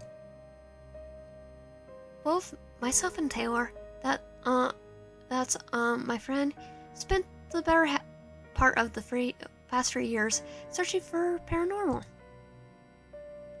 And that's what led me to you. I don't know if I would be here if I hadn't spent that time looking for so long. Marvelous. My dear, how wonderful it is that you finally found me. Though, would you have sought the hand of any other ghosts you may have met? No, if it was a Lady Jack, probably, because he would probably kill someone. A guilty sigh emanates from my lips, bringing this air. If they were willing to court me, I wouldn't automatically say no. They give me blueberry pancakes too. I imagine, based on what I've read, that none of the ghosts I otherwise might have run into around here would be interested in such things. And as for your friend, how exactly has he served as a medium? Mediocre. Well, the earpiece and method of communicating street secret. I take the bit of plastic out of my ear to hold it out for Elias to observe. Whether he has any knowledge of such modern things or not, I have no clue. The satellite is stopped working and needs to be charged. I don't think you'll be able to help me here, though, either. So, to contact him again, you'd have to leave? Actually, he's coming here. Not that the link between us is broken. He's trying to let me out of his... He's not going to let me out of his sight. Oh, is that so? Is Elias blushing? He's not suddenly getting jealous of Taylor, is he? Well, he's heard about the wedding, yes? Our wedding? Yes. Well, I suppose a wedding without guests isn't much of a wedding. Everything is just about in order for the ceremony anyway. And I hope your friend realizes how safe you are with me by now. Not really. He can wait outside for a little while we finish our preparations. shall we go ahead and place the final touches on this affair? We shall, dear. He offers his arm, and I take it. I have no idea what's about to happen. Can Taylor even get inside? Will he spill the beans about our fricade? Will I be able to escape before I marry a ghost? Do I want to escape? Now then, shall we? It is time to show you my precious family jewels.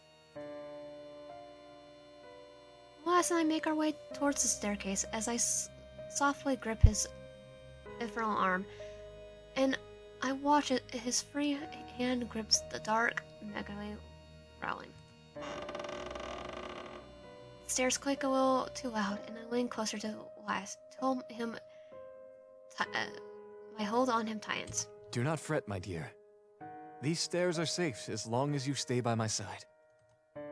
I give him an uncertain smile, trying not to remember the state of the decrepit stairs when I first entered the mansion. They now look elegant, lined with soft gold trimmed carpeting. Careful now. Elias places his hand atop mine. As we walk down the hallway, he wears a faint, compliant smile. Is it tiring? Making the mansion? I pause, not sure how I should phrase the question. Not if it's exactly a hospital. You mean making it look like a ghost of its former glory? He chuckles at his little pun.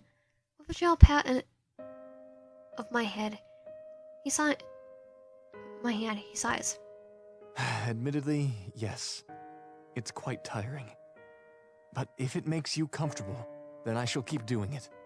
It also brings back many memories. A smile on his face drifts into wistfulness.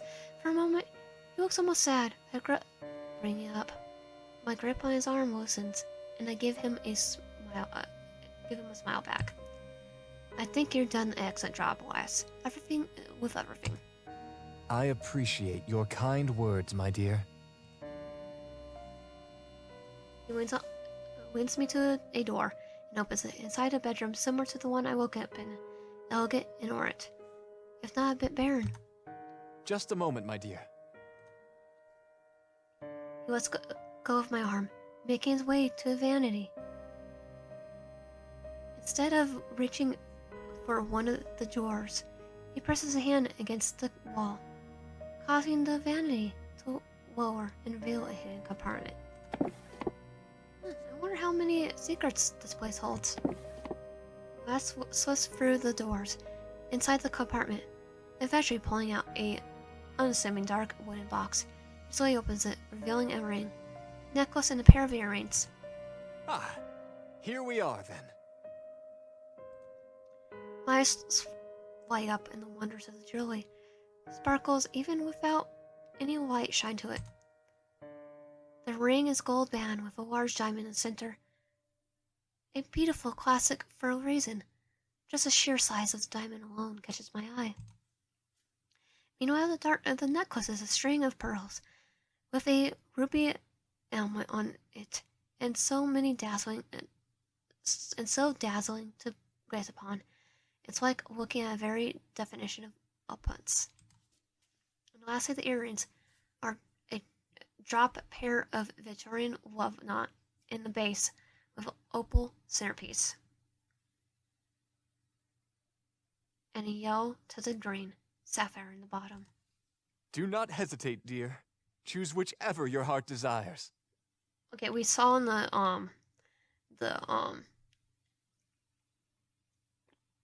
beginning that the necklace was with Violet, so it's gonna give him us a flashback or understanding of what he went through if we do that. And it goes for the truth. They're so much. They're so all so gorgeous. I can't possibly choose. Nevertheless, I reach out, grabbing towards the necklace. The necklace is heavily in my hands, and I gently pick it up. Boy, bet I could pay off my student loans and then some with this thing. Doesn't matter to me. I didn't have student loans. I never had student loans. I actually paid for it. I worked my butt off. I studied it closer.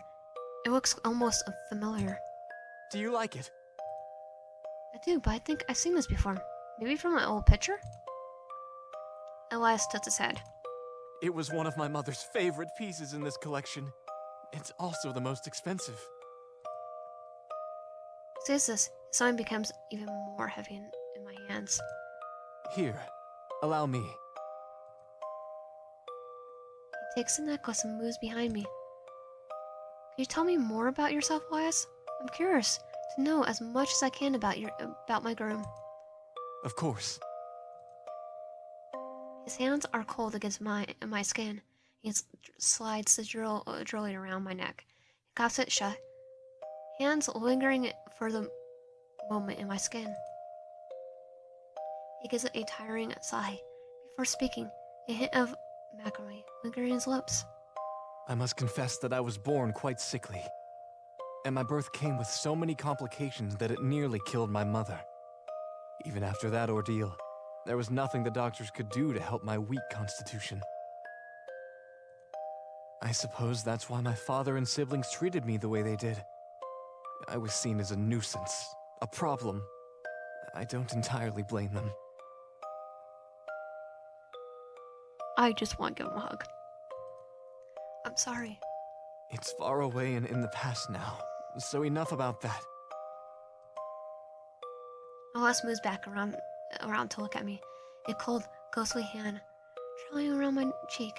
The sadness from his voice has all but disappeared. Marvelous. The necklace fits you perfectly. I angle my head up to get a clear view of the mirror. It certainly is gorgeous. I know that I can get more information from Elias if I pay my cards right. Now, sir, the necklace must bestow infinite beauty upon the wearer. Sure, if you've seen others done it before? As I mentioned, this was my mother's favorite piece. It graced her neck quite frequently. It also goes violet. And what of your previous bride-to-be? Did she not wear it as well? My previous bride. The smile slips from his lips, and his eyes go hazy. I brace myself for their vision. I feel bad. I know it's unpleasant for Elias, as much as it is for me, but he's a keen witness to the mystery of this matter, his whole life and death. As a matter of fact, the silence stretches on for what feels like forever. Elias's face is completely blank, void of any emotion. Elias, dearest, I meant no offense. Elias grips my shoulder. His fingers phase through my skin, causing a shiver. Her name was Violet DuPont, the sister of our groundskeeper. We never wed because she betrayed me the day before our wedding. I just want to give him a hug. I suppose she and Gerard were desperate. I should have been on my guard when they continued to ask me about the location of the family jewels day after day. I thought the necklace, the grandest piece in the collection, would have been enough to hold her interest. I had promised to share the rest of them with her after our consummation. I'm sorry, I just want to give him a hug. But before I could even Even cry though out he's a for ghost. help, Gerard held me down while Violet... So they both.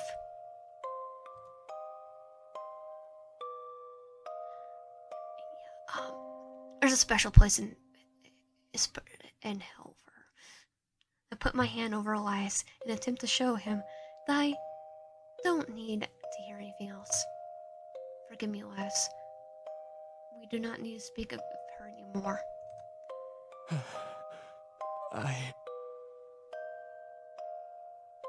Elias grips my shoulder at ease, and he gives me a sad smile. No, you needn't apologize whatsoever. There's no need for me to reminisce, and you shouldn't have to compare yourself to her. Yeah, Oh yeah, I don't want to be compared to your murder. At least that's what I like to say.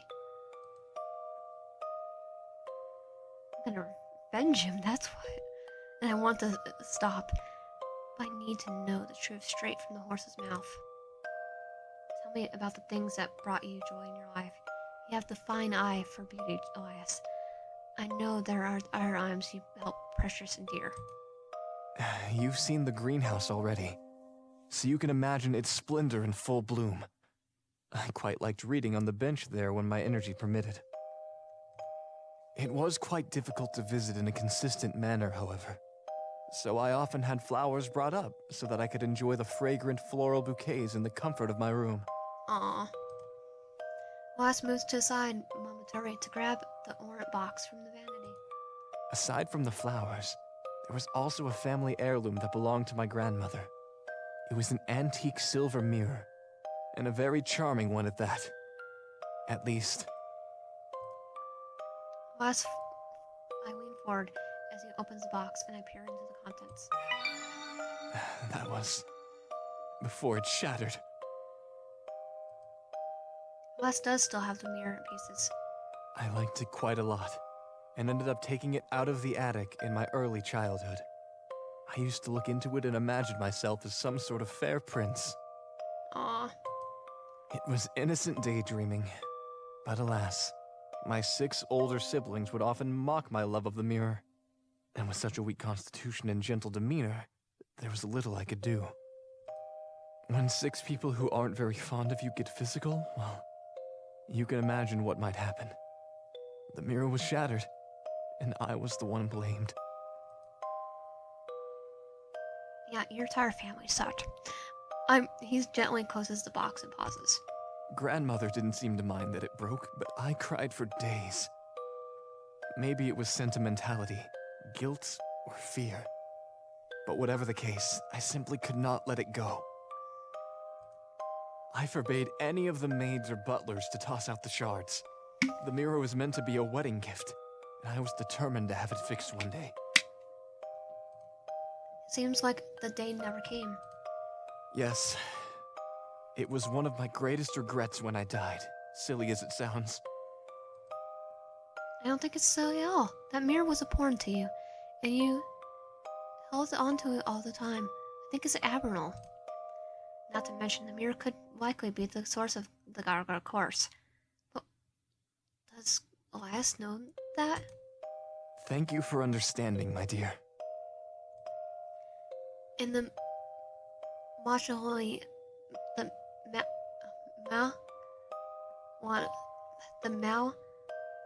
mausoleum aspire. The room fades, and it smiles warmly at me. I am quite eager for our union. I think it'll be something glorious. I've always wanted a grand wedding, and to think I'll be marrying someone as lovely as you. Well, you are kind, Elias. Come, follow me outside. I have much to show you. We exit the bedroom together and go down to the stairs one last time. My new accessory added weight to my every step.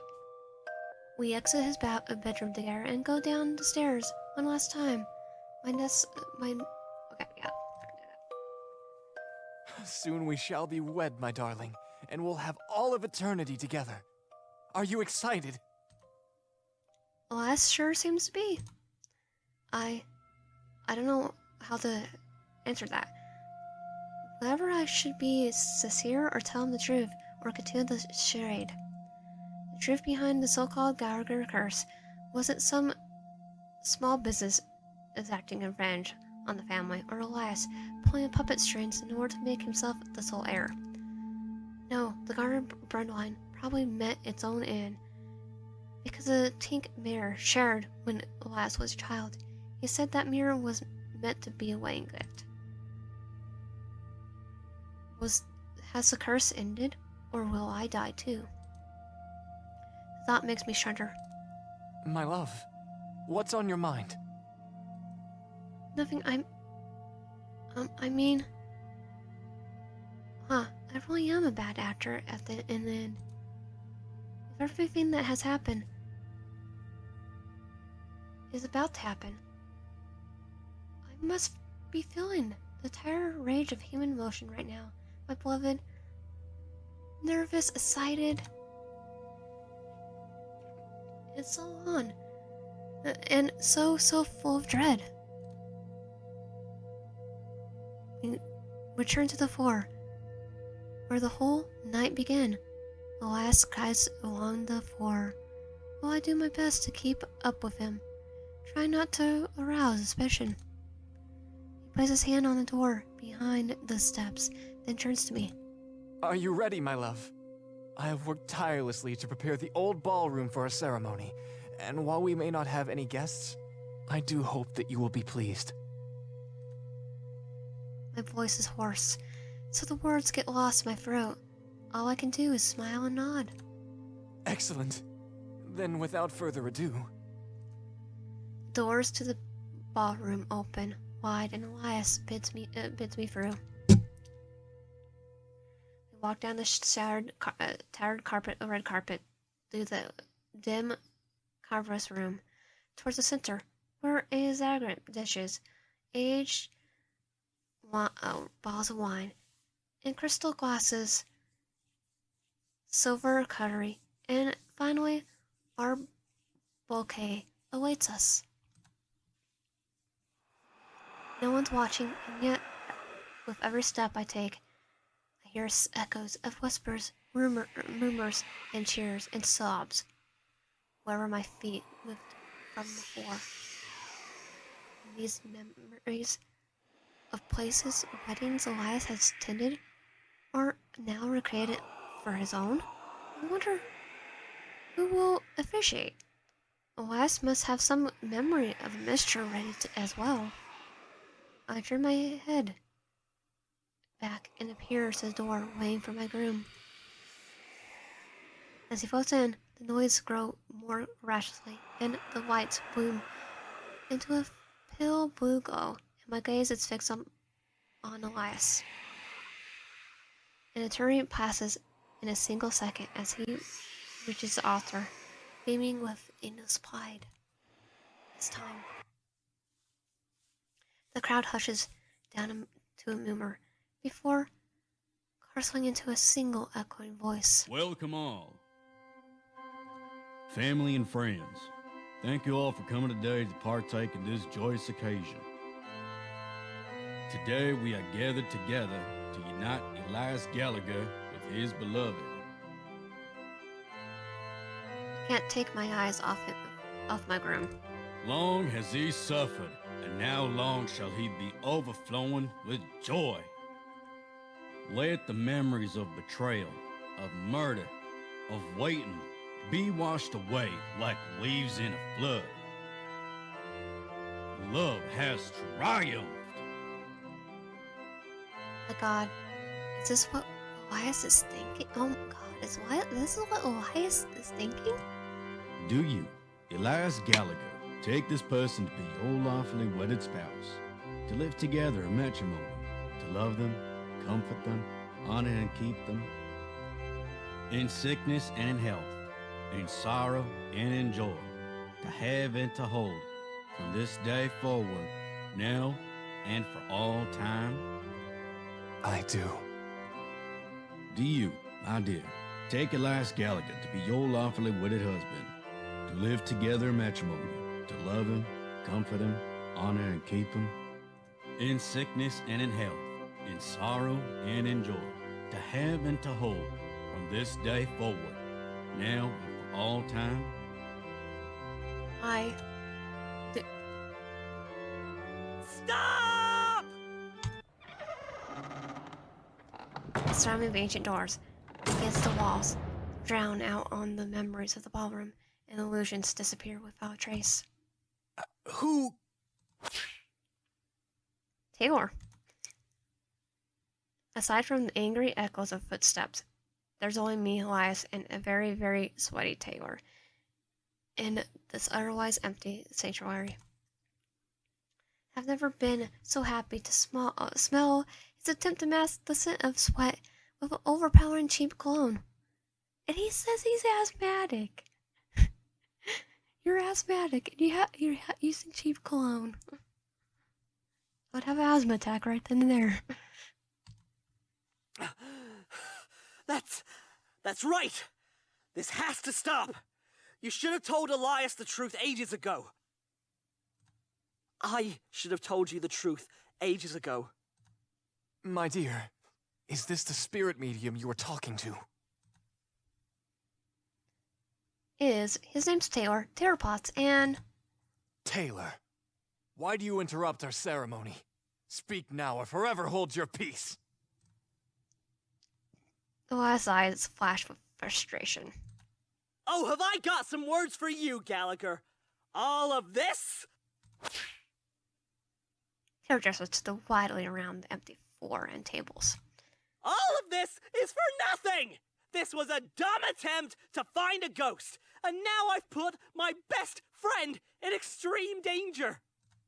They didn't actually believe anyone was here. In my heart, I didn't believe it either. I was desperate. But we did our homework and read that you were obsessed with romance. The idea of it, at least. They aren't actually in love with you, and have never been engaged to anyone before this. We went shopping for fancy clothes to trick you into appearing. So stop all of this. We're too young for marriage. We're both just college students, for goodness sake. We have our whole lives ahead of us. Taylor's arms drop to his sides, and he takes a shaky breath. Elias, you should be mad at me. I set them up to do all this. But I should have been the one here, not you. I look between both of the men standing in front of me. Taylor is out of breath while Elias can't find the words. I think we should let OHSIC disband. We need to go home. It's over. What, but... Taylor, don't make decisions for me. My dear is right. They have been perfectly able to choose what they like. I provided plenty of opportunities and... Yeah, and they were playing you. Taylor's previous fever gets a second wind and the sound of Elias's voice, and he puffs his chest. Our goal was to prove you exist. Now we have, and I regret it. Taylor. Besides, do you even realize what rushing into marriage does to people? What if it turns out that you two don't even like each other, or can't even stand being in the same room tomorrow? I don't know about you, Elias. There's only so many tabloids that we can salvage all the way back from like 100 years ago.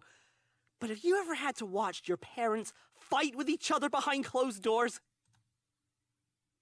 Elias cocks his bow in confusion. All I can do is stand there and listen, trembling.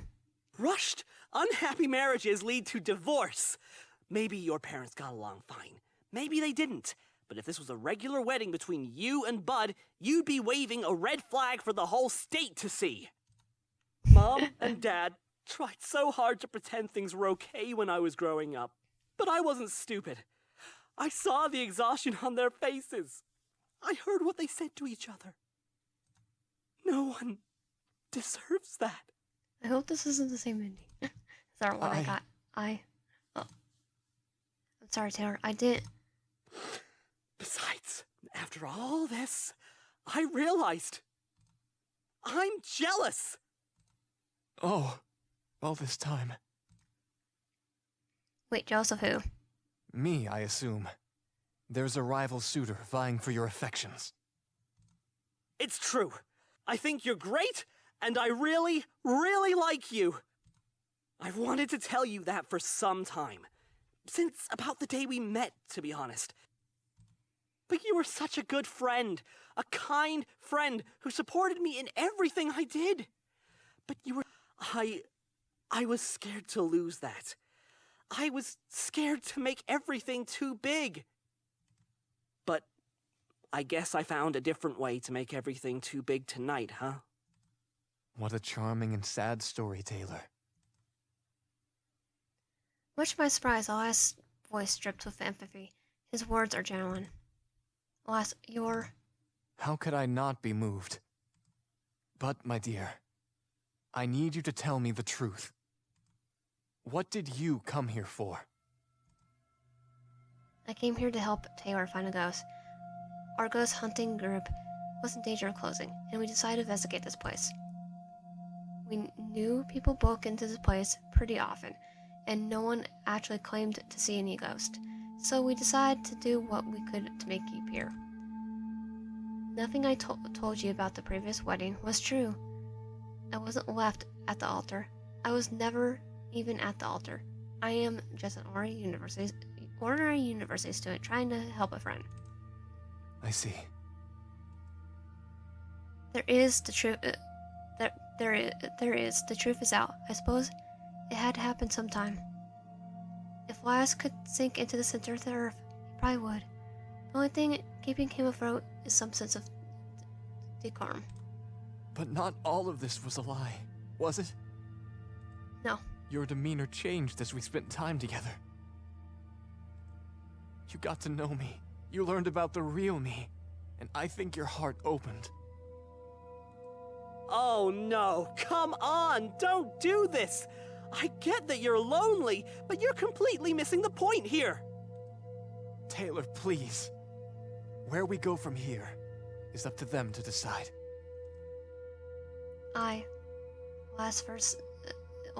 First I have a question for you. Then I shall do my best to answer.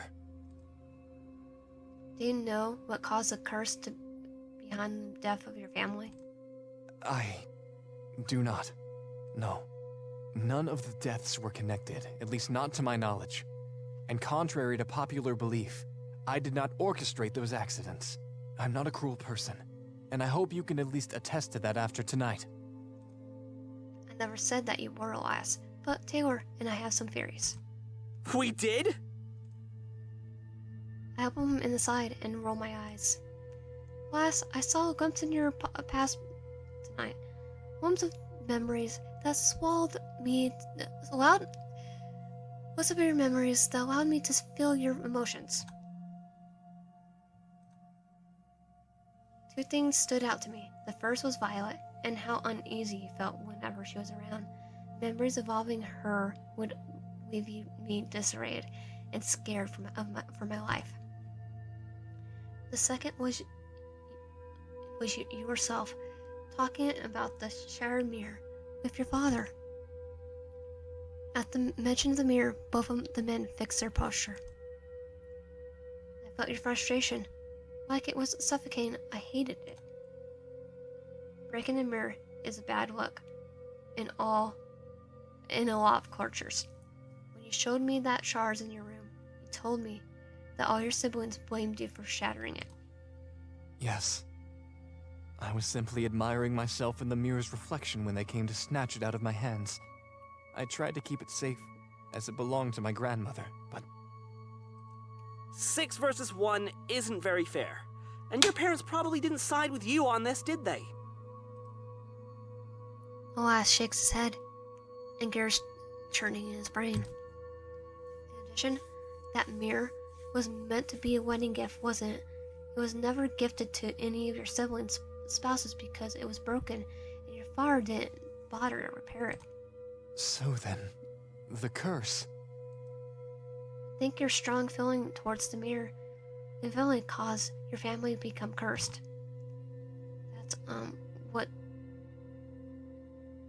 That's what makes sense, right, Tyler? Yeah, I guess that's enough of an explanation as any. Then even my own death at the hands of the DuPonts was part of the curse's doing, just as I thought. Actually, if we go by their explanation, I don't think Violet DuPont jamming a dagger into your neck was because of the curse. You two technically weren't even married yet, and that whole stabbity-stab thing was a textbook example of premeditated murder. You know, the opposite of a fatal accident. You were so desperate for love that you ignored your gut instinct about something feeling off with Violet the entire time. Elias looked down at his hands, then at the floor, disappointed on the brick of tears. I see. So if I were to carry on with the wedding and marry them, then they too would die of the curse. If that's the case, then I'll never have my wedding, even in death. The room is silent as Elias reaches to the realization. I feel so bad, but I don't want to die for his sake. Hang on. I think I have an idea. About what? If we're right about the mirror needing to fulfill its purpose as a wedding gift, then all Elias needs to do is give you the mirror after the ceremony. I'm sorry. I got a Taylor, and his sudden change of heart. I thought he didn't want me to marry Elias. Elias, I'm really sorry for shouting at you when I burst in. I was venting about a lot of personal stuff that doesn't remotely involve you, and you didn't deserve that. And Bud, I never should have forced your hand into doing the field mission for me. At the very least, I should have come sooner to provide backup. But if you two trust me on this, and you're willing to try, everyone can have their happy ending. At least, I'm like 95% sure this will work. But weren't you opposed to our union? Maybe they did get to know you better tonight. I shouldn't tell them what decision to make. So, as you said, let them decide. They both look at me expectantly. Elias, I love you so as much as I would never love, as I could ever love a friend. I may not be in the love you crave, but if you still have me, if it helps to break the curse, I falling for your soul, I'll accept your hand. My groom's face lights with a sad smile. Yes. I suppose your hand in marriage is all that I had asked of you when we first met. And so, I graciously accept this arrangement. We both turn to face Taylor. Do you take Elias Gallagher to be your lawfully wedded husband, to live together in matrimony, to love him, comfort him, honor and keep him, in sickness and in health, in sorrow and in joy, to have and to hold, from this day forward, as long as you both shall exist on this plane of existence? I do. And do you, Elias, take them to be your lawfully wedded, yada yada, etc., as long as you both shall exist on this plane of existence? Elias shoots Taylor and does probably look to Ryan the moon and sighing. I do. By the authority vested in me as the official president of the Occult History and Sciences Investigation Club, I now pronounce you married.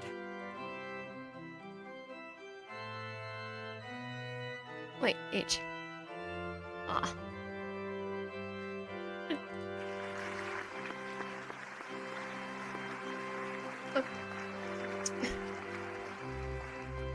Taylor erupts into a pause that echoes throughout the ballroom. Exiting by the leftover spirits Elias has summoned, well, the man himself kisses me swiftly on the cheek. And now, my dear, all that I possess in my mortal years belongs to you. It does. Yes. Please come with me to the study. Quickly now.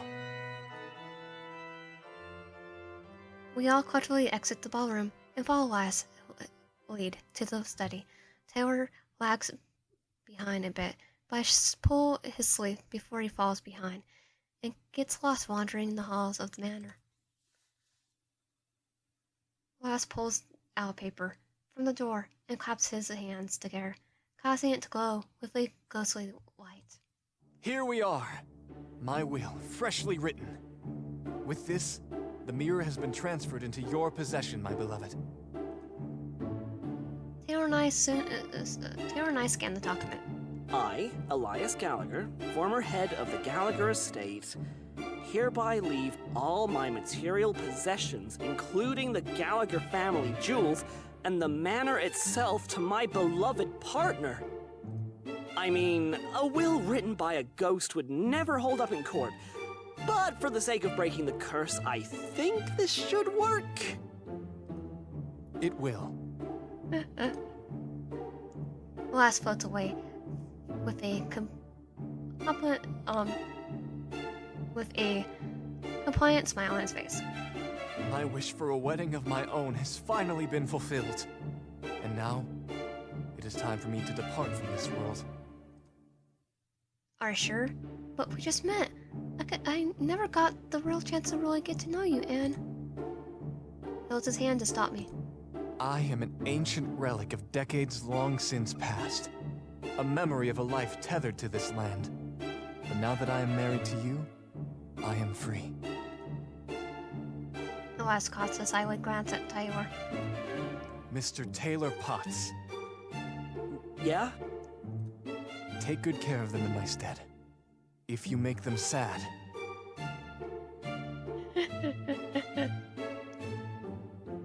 Elias lips break into a sly smile. I may come back to haunt you. I plan on it. The, taking care of them part. Please don't haunt me. Elias chuckles. Very well.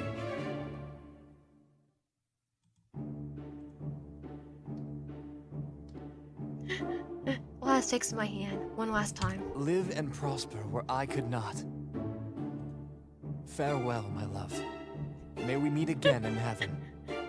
His whole tongue sticking out. Goodbye, Elias Gallagher. Thank you for everything. The final bow, Elias slowly fades from the room. So, is your last name really gonna be Gallagher now? Taylor, why would you always kill the mood? After 24 hours of uninterrupted sleep, Taylor looked up whether my surname actually was legally going to be Gallagher now. Turns out if both spouses don't sign the marriage certificate, it can't be legally wed. Not in this day and age. So the last name thing doesn't really actually matter in the long run. Hopefully Elias wasn't going to be too mad about that. After dockering the wheel a bit, we laid claim to the fortune left in the Gallagher Mansion. As it turns out, they kept more than just family jewels in there. Holy cannoli, we're rich! I'm rich and I'm just redistributing the wealth to you. Who cares about the details? We can repair the entire mansion and, like, actually live in it! And then we don't have to pay rent! That's very true, actually. Damn, maybe I should have married more ghosts to inherit their estates. And we were all caught up with the legal matters that we fought to recruit we forgot to recruit members for the OHSIC. Taylor and I would go on to clear Elias's name of wrongdoings and the local legends. And it felt right after all he did for us. So we spent a small fraction of our new fortune repairing the mansion and to take Mir to its former glory and spent the rest of our college days rent-free. Eating a for the truth.